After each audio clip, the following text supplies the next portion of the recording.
Carolingian Empire under Louis the Pious not only were well aware of a It's very addicting. version of When you have Taladadishu, video but made number public one an even of aggressive 10, use of it. oh my god.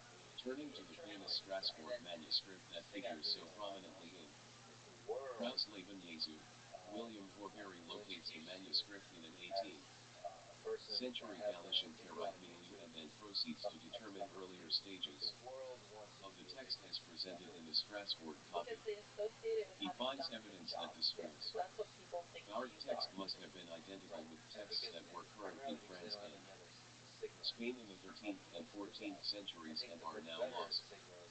But certain elements or microforms in the Strasbourg text lead him back in time much earlier. The first microform is the list of the new Christian festivals substituted in the old Jewish ones, which he locates, following Daniel Stockban Ezra 10. In 4th or early 5th century Palestine or Syria. Second, noticing that, of all the Hebrew manuscripts of Disséné's Helen group, only Ms. Strasbourg incorporates the Talmudic narrative of the trial and execution of 5 disciples of Yeshua, an important element of Disséné's pilot group, which is well known from the Aramaic fragments into its Toledat Yeshua version. He suggests a link between the Strasbourg text and the much earlier version preserved in the era. Made fragments from the Cairo Janaza. Finally, he proposes that even the bird story, which opens the Strasbourg manuscript and which Disséné and Schaeffer considered to be a medieval edition, in fact represents a much earlier element of the Toledat Yeshua narrative. Hence, he concludes that the pilot group of the Aramaic fragments and Agabard/Amilo originally contain the bird story and that the Strasbourg manuscript echoes this early version. One of the most baffling recensions of Toledat Yeshua is the one published in 1705 by the Christian scholar Johann Jacob Wooldridge, Wooldridge, together with the Latin translation and annotations. It was much neglected in Toledat Yeshua scholarship, presumably because of its complexity and unique characteristics.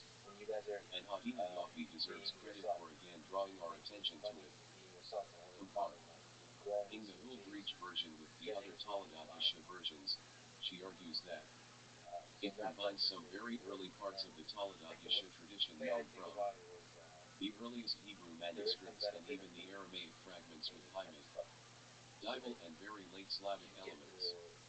Altogether, she concludes, the Wooldridge 9 see also Disséné, 2 Vangelo del Ghetto, 33, 113, 127 to 218, and Peter Schaeffer, Jesus, origin, birth, and childhood according to the Toledat Yeshua and the Talmud, in Judea, Palestina, Babylon, and Rome, Jews in Antiquity, EDS Benjamin Isaac and Yuval Shachar, Tubingen, Morsi Beck, forthcoming.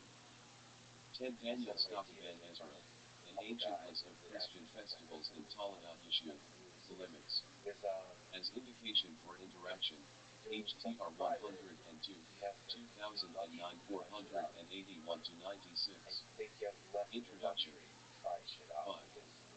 Version was composed in the 15th or 16th century at the earliest by an unknown author or a group of authors. Finally, in this first group of contributions, Michael Stanislavski forces his way through the even more neglected thicket of Yiddish Toledat Yeshua scripts. Briefly surveying the known Yiddish manuscripts, he determines that a manuscript at the Jewish Theological Seminary of New York, JTS Ms. 2211, differs from the other Yiddish manuscripts in that it doesn't follow any single or stable Hebrew text. Rather, it combines different and often contradictory sources and displays clear traits of what Stanislavski calls the Ashkenazation of the Toledat Yeshua tradition. Mary's portrayal as a prophet is gone wrong in particular, which diverges considerably from the other Toledat Yeshua versions, can be read as a subversion of the Marian cult prevalent in the Christian society of Central and Eastern Europe in the late 17th century. A second cluster of contributions makes an attempt to locate Toledat Yeshua in its broader cultural context. Here Luigi Piovanelli compares certain motifs in the Toledat Yeshua with the Book of the Cock, a Christian apocryphal text from late antiquity that is preserved in Ethiopic but was originally written in Greek, probably in the second half of the 5th century. This book,